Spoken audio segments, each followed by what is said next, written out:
ہم نے قرآن کریم کی جو بہت ہی چھوٹی سی ایک آیت کا ٹکڑا آپ کے سامنے تلاوت کیا ہے، اسی پر ہم کچھ باتیں آپ کے سامنے رکھیں گے۔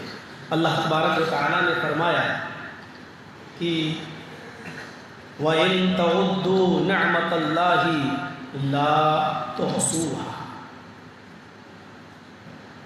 میرے بندو،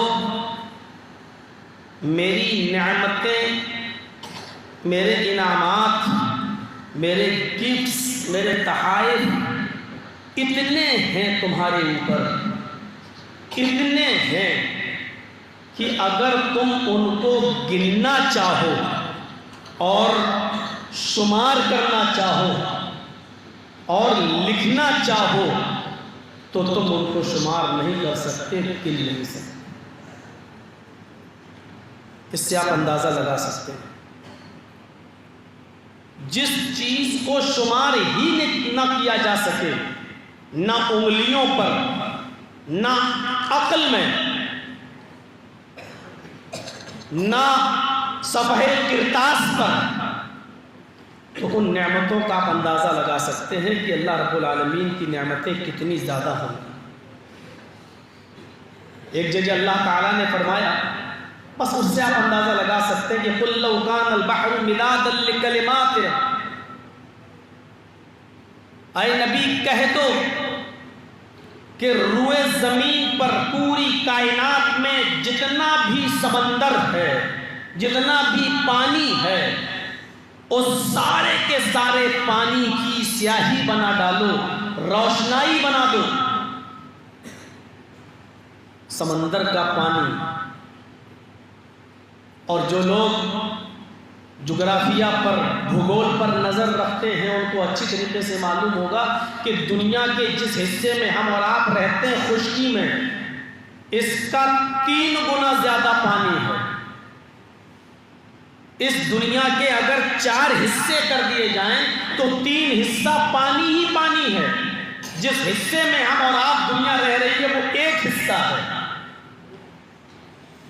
اور پھر سمندر کے پانی کو الگ کریے، تالاب کا پانی الگ کیجیے، ندی کا پانی، جھرنے کا پانی، پوکھرے کا پانی، جمنا کا پانی، گنگا کا پانی، آپ کے سمر کا پانی، ہینڈ پائپ کا پانی، کنویں کا پانی، الغرض جتنا بھی پانی ہے، اس سارے کے سارے پانی کی اگر سیاہی بنا ڈالی جائے اور روئے زمین پر جتنے درخت ہیں ان درختوں کو کاٹ کر ان کی قلمیں بنا ڈالی جائیں، اور روئے زمین پر جتنا کاغذ ہے اس کی کاپیاں بنا ڈالی جائیں، نوٹ بکس بنا ڈالی جائیں، پھر اللہ کہتا ہے کہ پھر ان کاپیوں پر، ان قلموں سے اور سمندر کی بنی ہوئی، پانی کی بنی ہوئی سیاہی سے آپ ہماری نعمتوں، ہمارے انعامات کو لکھنا شروع کر دیجیے آپ، تو سمندر کا پانی خشک ہو جائے گا،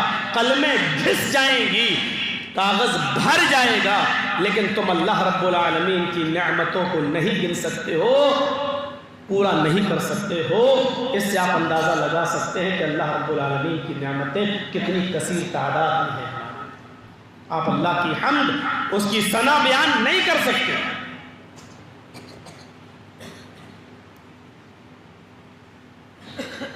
قرآن کریم ہم اور آپ پڑھتے ہیں، اور نماز میں جب ہم کھڑے ہوتے ہیں تو سب سے پہلے بسم اللہ کے بعد جو ہم آیت پڑھتے ہیں، اس آیت، صرف ایک ہی آیت، اور آپ اس پر غور کر کے دیکھ لیجیے، اس ایک ہی آیت میں بتا دیا کہ اللہ رب العالمین اپنی نعمتوں کی فراوانی میں کتنا فراخ ہے، کتنا کشادہ ہے۔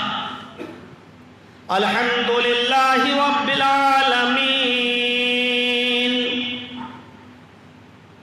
وہ چاہتا تو کہہ سکتا تھا الحمدللہ رب المسلمین، وہ چاہتا تو کہہ سکتا تھا الحمدللہ رب المومنین، وہ چاہتا تو کہہ سکتا تھا الحمدللہ رب الجن، وہ چاہتا تو کہہ سکتا تھا الحمدللہ رب الانس،